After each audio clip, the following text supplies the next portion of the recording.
Good evening. Today, my group composed of me, Annie, Deborah, Eduardo, and Maísa are going to talk about gender and thematics, the case of Guinevere. I will start by talking about Coelho and Noakes. They explained that recently there was a change in the central concerns of earlier comparatives, a shift in the understanding of literature as a great and unfiled cultural enterprise. So there was a departure from the trend created by René Wellek, in which he says that comparative literature is identical with the study of literature independent of linguistic, ethnic, and political boundaries.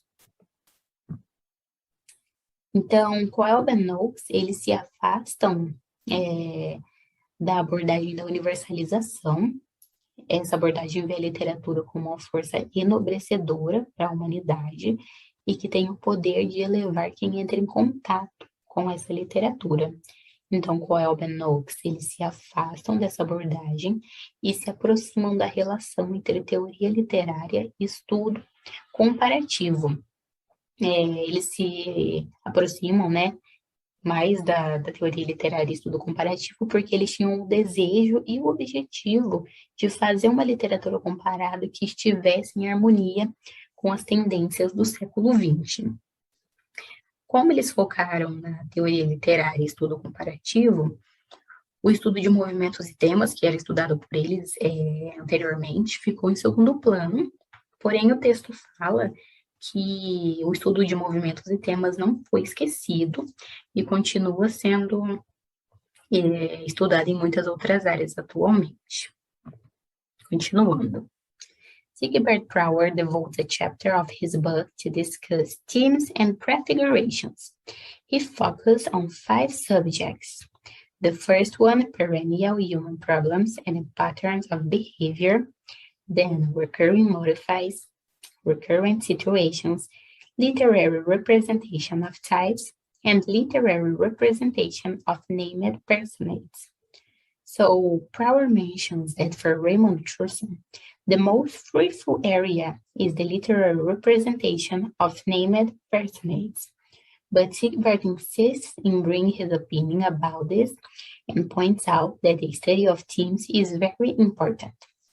Então, sobre isso, o Sigebert, ele aponta que o estudo dos temas ele é muito importante para mostrar como um tema pode aparecer e desaparecer, entre as culturas, e é muito importante também como uma maneira de tentar descobrir o porquê disso aconteceu, o porquê de um tema surgir e desaparecer entre as culturas. Bom, então essas são as primeiras discussões trazidas, que nos levam diretamente para o próximo tópico. Now I'm going to talk about feminism criticism. So the literary critic Elaine Showalter, in her anthology named The New Feminist Criticism, says that one of the first manifestations of feminism criticism was focused in exposing misogyny in literature, which manifested itself in the portrayal of women, sometimes as angels, sometimes as monsters, and the exclusion of women from literary story. Então, pelo que a gente consegue entender, houveram 2 fases desse feminismo crítico. A primeira foi essa que eu acabei de mencionar para vocês, que tinha o objetivo de expor a misoginia na literatura e que se manifestava pela exclusão das mulheres da história literária e pelo retrato das mulheres apenas como anjos ou demônios. E a segunda fase tinha como foco os textos produzidos por mulheres. Esses textos, eles tinham o objetivo de revisar a história literária, que era marcada pela forte presença masculina. Então, a Elaine Showalter sugere que existe um padrão na representação das mulheres na literatura, da escrita das mulheres também. E esse padrão, ele independe de contexto socioeconômico e político, já que não importa o que aconteça, o retrato das mulheres, ele é sempre o mesmo. Então, passando aqui para o último tópico. Many women writers are concerned with rewriting the story of archetypal figures and we are going to see some examples. Ariane Minoshkin, in her version of The House of Atreus, presents a different view of Clytemnestra, which was previously portrayed as an adulteress and unfaithful woman who murdered her husband. But in Ariane's version, she is a woman betrayed by her husband when she delivered her daughter to the father, believing that will be to be married, but actually the girl was killed by her father. So we can see that Ariane brings a different version of Clytemnestra, different from the earliest. Now, the second topic, interpretations of Medea vary. Então, em relação a Medea, as companhias de teatro dos anos 80 e 90 queriam muito chegar a um consenso sobre como retratar essa figura, porque ela era vista às vezes como uma forasteira que foi condenada ao ostracismo. O ostracismo, para quem não sabe, foi um tipo de punição que existiu em Atenas, na qual a pessoa que atentasse contra a liberdade pública era exilada por um período de 10 anos. Então, uma das visões de Medea era essa, né, como uma forasteira que foi condenada ao ostracismo, e a segunda versão dela era uma esposa e mãe amorosa que sofreu com um marido infiel. Então, no texto a gente vê que essas são as duas representações dela, porém há muitas outras representações da mesma personagem, tá? The text says that has a lack of interest in Arthurian literature and characters such as Morgause, Nimue, Isolde, or Guinevere not have the attention that is given to characters such as Guinevere, Electra, Judith, or Salome. And the possible reason to this is the way that these characters was portrayed by writers over time. So, Morgause, Nimue, Isolde, and Guinevere were generally portrayed as negative types. So, a Morgause, ela é a rainha de Orkney, e ela é retratada como uma mulher que teve uma relação incestuosa com o irmão, e dessa relação nasceu Mordred. A Morgause, ela é morta pelo próprio filho, que a acusa de adultério.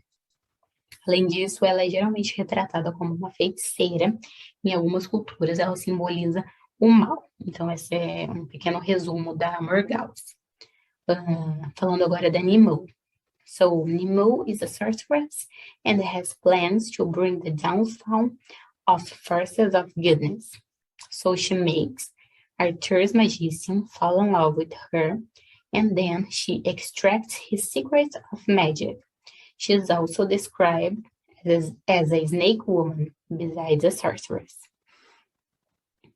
Continuing, different from Morgause and Nimue, Isolde and Guinevere are portrayed as faithful wives. Isolde is portrayed as an innocent victim of passion, and Guinevere is a woman who seeks to determine her own destiny. Therefore, we see that while Nimue and Morgause are portrayed as witches who desire the fall of the forces of good, Clytemnestra and Isolde are seen as faithful lovers. Over time, writers changed their way of seeing Clytemnestra and now portray her in a more pleasing way. Então, essas são as descrições, né, dessas personagens tão importantes que o texto trata. Então, agora a gente vai falar um pouquinho sobre a figura da Mother Goddess, que é uma figura muito importante da cultura irlandesa, tá? Então, a Mother Goddess é a deusa mãe, e ela representa um ciclo, o ciclo do nascimento, da fecundidade e da morte. Então, essa deusa mãe, ela é retratada de 3 maneiras. Primeiramente, como donzela, posteriormente como mãe, e por fim, como velha ou bruxa. Essa forma de retratar a deusa mãe se repete diversas vezes nas histórias arturianas, mas algumas mudanças fazem com que o poder dessa deusa seja alterado. Então, essa é uma informação que o texto traz, que vai nos ajudar a entender os próximos tópicos. Passando para o próximo slide. The feminist studies show us the change of the matriarchal society to the patriarchal and the change it causes in the portrayal of female deities. This change transformed them from powerful goddesses to be portrayed as evil witches, debauched queens, unstable wives, and cruel lovers. So Mary Coldren aponta que o rebaixamento, né, dessas deusas se relaciona com a mulher ser apontada como responsável pela queda de Adão e da humanidade lá na concepção cristã. Então, agora retomando a deusa mãe, que eu já falei para vocês, da cultura irlandesa, ela era muito importante, né, antigamente, porém ela foi marginalizada no mundo dos romances arturianos. E aí a maternidade passou a ser vista como uma desvantagem para as mulheres e impedir que elas participassem ou fossem representadas na cultura, tá? Então, para finalizar minha fala, eu vou voltar a falar rapidamente sobre a Clytemnestra e a Morgause. So we can relate the representation of these two figures with the fall and devolution of the mother goddess and with the devolution and disadvantage of motherhood as well. Since both have some similarities, we can realize that both are powerful goddesses, both mothers who were portrayed as dishonorable, and both were killed by their children. Therefore, we realize that the transition from matriarchal to patriarchal society somehow affected the way that goddesses are portrayed in these stories, which is clear with the examples that have been brought here, and the relationship pointed out by Mary Coldren of woman being held responsible for the fall of Adam and humanity, as mentioned before. It only reinforces the negative portrayal of goddesses such as Clytemnestra, Morgause, Nimue, Isolde, and many others. Bom, pessoal, então essas são as ideias trazidas pelo texto, e agora para a gente finalizar eu vou só fazer um breve resumo das ideias que eu trouxe aqui para vocês. Então, primeiramente, nós vimos as ideias de Coelho e Noakes, na qual eles se afastam daquela ideia antiga da literatura, da abordagem antiga, e eles focam os estudos deles na teoria literária e no estudo comparativo, porque eles tinham o desejo de fazer uma literatura comparada que estivesse em harmonia com as tendências do século XX. Depois nós vimos a discussão dos personagens nomeados, do Sigurd Prower. Depois o feminismo crítico de Ellen Showalter. Vimos as diferentes representações das deusas, né? Guinevere, Morgause, Isolde, Nimue e Clytemnestra.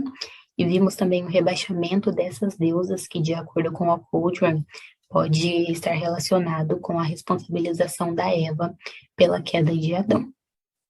Então, now, Deborah will continue the presentation. Good evening to everyone. So continue what Annie was saying. In Greek mythology, Clytemnestra and Morgause are described as dishonorable and dishonoring, and both are killed by their own sons. Arthur, though, is constantly described as the son of Pendragon, exposing the importance of paternal lineage. He is a British hero, has nobility and honesty, and has one flaw, and his flaw is his wife, Guinevere. In Geoffrey's version, Guinevere is described as a woman who broke her marriage vows and cheated her husband with his nephew, Mordred. Mordred were in charge of the kingdom, while Arthur were fighting the Romans. When Arthur returns, his nephew is defeated and Guinevere goes to a convent to preserve her life.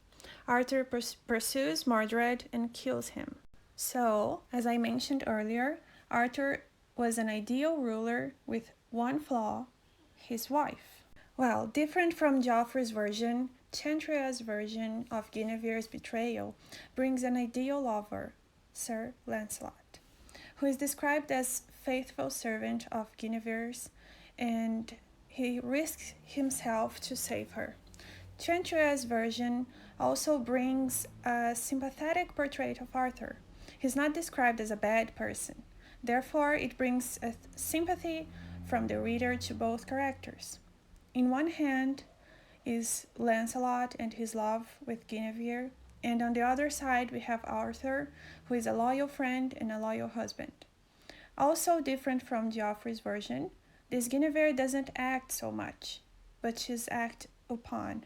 The Holy Grail grew in importance, and only the most pure of all men were allowed a glimpse of it. It emphasizes the male purity, therefore it highlights the stories of female impurity. Guinevere is shown as the woman who failed her marriage, who started it well and then fell into perdition because she was unable to control her love for Lancelot. She is not seen as Isolde, for example, because Isolde has never loved anyone before Tristan, and therefore their love were considered true, despite her betrayal of her marriage vows. So different from Isolde, Guinevere was seen as Eve, a woman held responsible for the fall of a man. Malory's version of Guinevere brings an active character, so it's different from the one we have seen in Chantrier's version. In Malory's version, she orders Elaine to leave Lancelot alone, but Elaine was Lancelot's wife and mother of his son, Galahad. Galahad tricked his father into believing that his love with Guinevere was true. Besides Guinevere being an active character, she is not seen as an adulteress, but an example of love. Malory mentioned her, saying that while she lived, she was a true lover and therefore she had a good end. So as my last topic, I bring T.H. White's novel. In his novel, he portrays Arthur as the character who invites the reader's sympathy and approval, so he's a good person too. And Guinevere is not brought as the blame for the happenings. Furthermore, the great sorrow at the heart of Arthur's marriage is the fact that Guinevere is childless. The healing grail that I mentioned before as the Holy Grail, it's able to restore the dying to life, but it didn't help Arthur. He was denied a child, and therefore he was denied the succession in his kingdom disintegrated. Eu vou fazer uma breve explicação em português, espero que ajude a ficar mais claro sobre o que eu já disse mesmo. Então, a gente teve várias versões da Guinevere aqui. Na primeira versão do Geoffrey, ela é descrita como uma mulher que quebrou os votos do casamento, que traiu o marido com o sobrinho. Na versão do Chantrien, ela trai o marido, né, tem essa traição, mas com um amante ideal, que seria o Lancelot, que tem a simpatia dos leitores. Mas tanto ele quanto Arthur têm a simpatia dos leitores, então eles ficam divididos. Temos também a versão do Malory, que traz a Guinevere como uma personagem ativa, porque na versão do Chantrien, ela era uma personagem que recebia ação, ela não tinha tanta atitude. Mas na do Malory, como eu falei, ela é uma personagem mais ativa. Apesar de toda essa ação que ela tem, ela é mais vista como um exemplo de amor. Toda essa situação que ela vive acaba sendo vista como um exemplo de amor e não como uma mulher adúltera, culpada. Na versão de White, que foi a última que eu mencionei, Arthur é retratado como um homem bom, ele traz a simpatia, ele busca a simpatia do leitor, né? Então o leitor simpatiza muito com ele, mas apesar disso, a Guinevere não é vista como culpada dos acontecimentos. Por último, que eu mencionei foi que a Guinevere não teve filhos. Isso foi a grande preocupação, porque Arthur precisava do filho para a sucessão também. Mesmo com o Holy Grail, que eu mencionei antes, que é capaz de restaurar a vida, não foi capaz de ajudar Arthur, então ele foi negado tanto o filho quanto a sucessão. E o reino dele, então, acabou se desintegrando por causa disso. Bom, eu espero que tenha ficado claro, que vocês tenham conseguido entender, e agora eu finalizo a minha parte para a Maísa poder dar continuidade. Hello guys, good evening. I'm going to speak in Portuguese, okay? It's about Arthurian material, okay? Em um contexto, é fácil perceber que o material arturiano pode ser visto não apenas como edificante, mas também como perigosamente imortal. Não foi discutido, né, não é discutido o estabelecimento de uma ordem cavalheiresca ou a busca pelo Santo Graal. Nenhum dos dois teria tido muita ressonância na nova ordem mundial no século XVI. Em vez disso, é enfatizada a brutalidade e o excesso sexual da personagem Mallory e, acima de tudo, o motivo sempre presente de adultério. O material arturiano declinou a tal ponto que quase desapareceu por séculos. Eles voltaram a aparecer por pedaços um pouco no final do século XVIII, mas não foi até meados do século XIX que os escritores, os artistas, voltaram-se mais uma vez para a questão do Arthur em busca de inspiração. O que eles fizeram com isso e como eles recontaram essa história e expôs algumas das contradições no coração da sociedade vitoriana, que os críticos discutem com tanta frequência. Esse contraste entre as imagens da infância idélica e a prevalência da prostituição infantil, o ideal de anjo da casa e o número de pessoas obcecadas por adultério de mulher, e a discrepância entre a imagem da Inglaterra como a casa da força do mundo e a apavorante condição social a qual os trabalhadores que labutavam naquela usina viviam, o desenvolvimento de um ideal de ingleses contra um pano de fundo de xenofobia e racismo aberto. O poema de Tennyson foi composto por 12 livros e foi completo em 1869.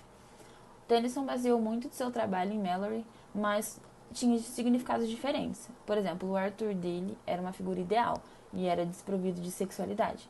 No primeiro livro, ele já é iniciado descrevendo a beleza de Guinevere e a paixão do pai pela filha. E aí nós temos um declínio do idealismo, que o Arthur é pego no leito da morte entre o carnal e o espiritual. No quinto livro é mencionado, Grayle é mencionado, e os cavaleiros partiram para aprender o que o Arthur quis dizer com cortesia, masculinidade, cavalaria. Após essa revelação, Belin ouve por acaso Lancelot e Guinevere no jardim e as sementes da dúvida, né, são plantadas. Esse Sir Garlon sugere a Arthur que a adoração da esposa justa disfarça uma vergonha secreta. A primeira dica, né, foi aberta de que Guinevere estava traindo ele, então, do adultério, e isso foi reforçado pela feiticeira Vivian. Essa paixão entre Lancelot e Guinevere é mais vista como pungente no sétimo livro. Então, o que torna a Guinevere tão interessante são as tensões dentro da obra. Ela ama e ela é punida por esse amor. O amor dela por Lancelot é descrito como segredo, como um amor culpado, como culpa, como uma vergonha. E Guinevere, ela reaparece durante os 12 livros como uma figura de paixão, de primavera. O autor, ele vai tentando tirar a culpa dela sobre essa traição. Ele basicamente diz que talvez a culpa disso esteja porque o esposo dela, né, o Arthur, era um homem muito frio. Ou seja, ele está tentando justificar os erros dela. Sobre o poema de Tennyson, bom, se você o lê hoje, é possível notar o tratamento ambíguo do sexo feminino. A Guinevere é uma pessoa apaixonante, enquanto o Arthur tem um espírito frio. A defesa de Guinevere passa por muitos estágios. O primeiro tem a implicação de que ela fez a escolha errada entre Arthur e Lancelot. O segundo é ela contando sobre a alegria que ela sentiu quando Lancelot foi à corte de Arthur pela primeira vez. Ela também conta sobre o primeiro beijo deles no jardim, mas ela faz isso com um pouco mais de cautela. Eu vou passar agora para Eduardo. Hi everyone, good evening. Well, keeping what Maisa was saying in Rolling, the author starts to talk about some women stereotypes of behavior, starting with the adulterous ones, the queen who ignores her conscience and destroys those who knows the truth about her. So we have a queen who can destroy a person's life just because the person knows what she has done. So we have Guinevere, who is strong. She says what she wants to say. She imposes herself, which is not common and acceptable for a woman of that time. She's also described as a femme fatale, the kind of woman who uses her beauty to create a man's destruction and get what she wants. We have some examples of characters like her.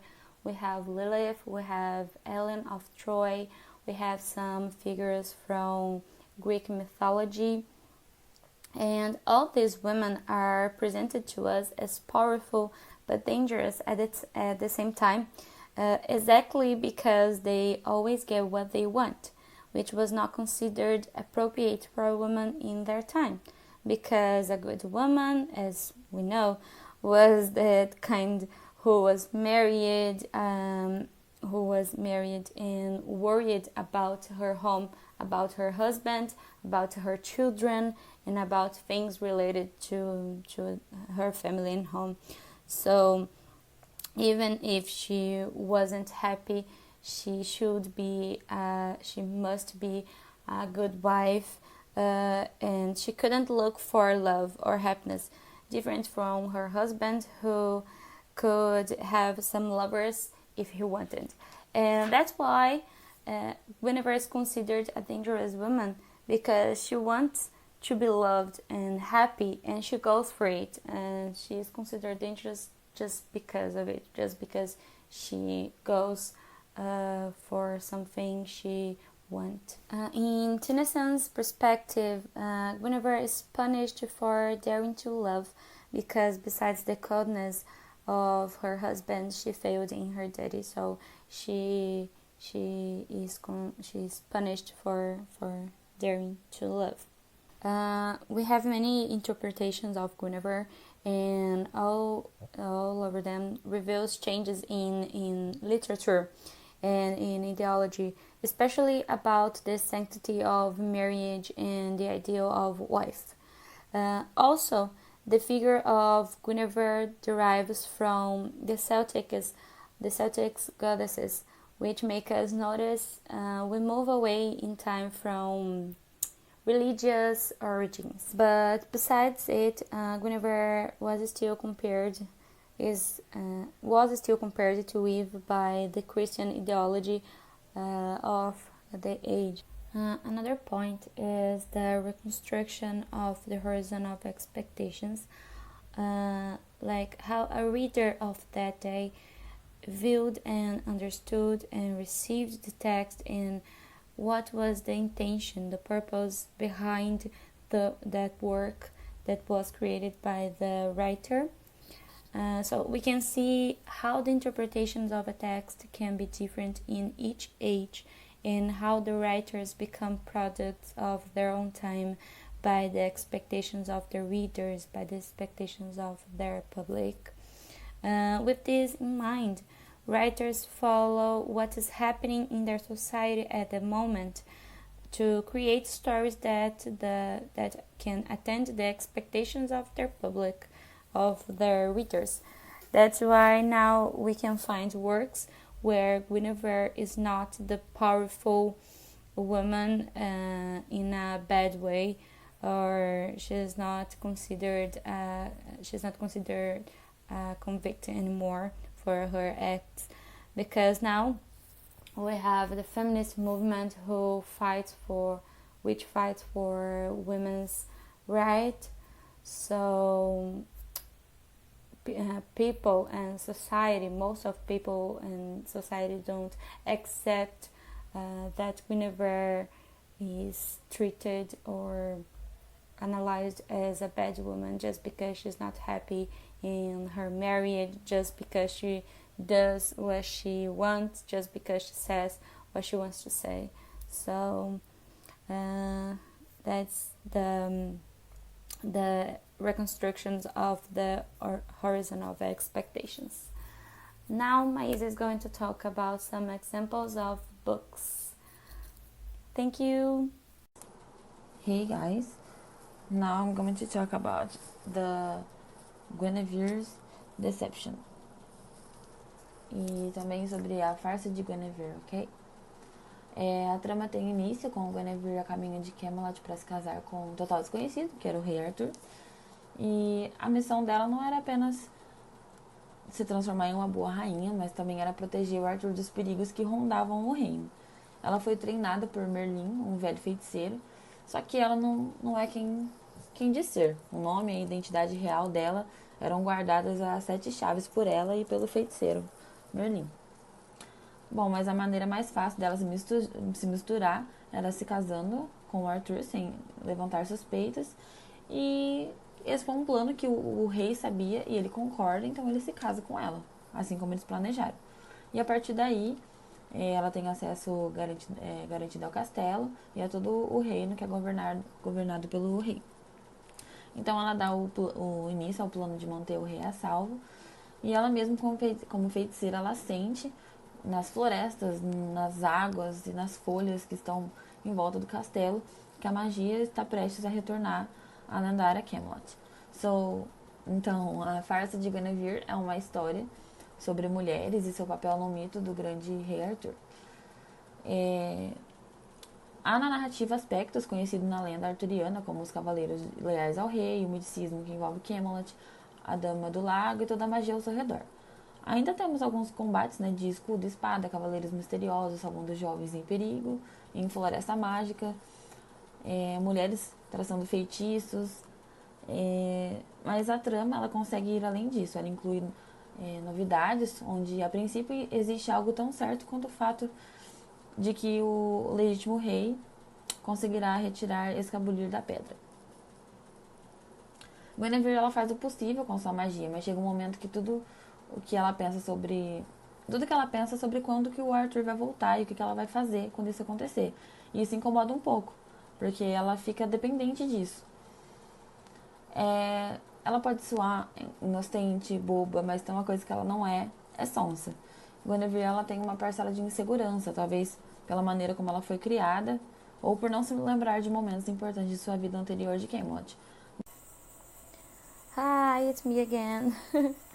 Well, I'm going to talk a little bit of The Mistress of Avalon, written by Marion Zimmer Bradley. The story recounts the Arthurian legends in a feminine point of view, exploring the magical and mythological sides of the story, which is very beautiful when you were reading.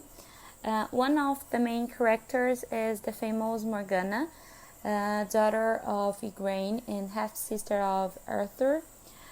Morgana, who is almost always represented as an evil person, gains a voice in this story and shows her comprehension of things, her struggle to keep her beliefs alive, and how wrong people understand it.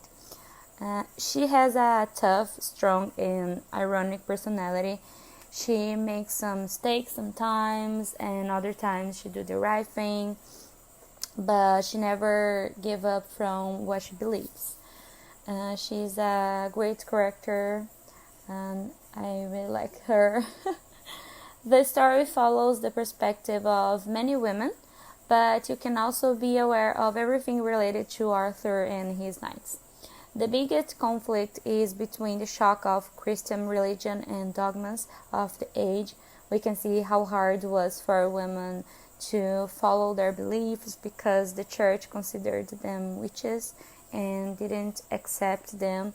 So it was really hard and sometimes really sad to read and imagine those scenes. But the book is very well done, written, and you can feel as if you were inside the story and in the rituals. So it's a great recommendation. That's it, guys. Hope you guys enjoyed our seminar. Good night. Thank you for your attention.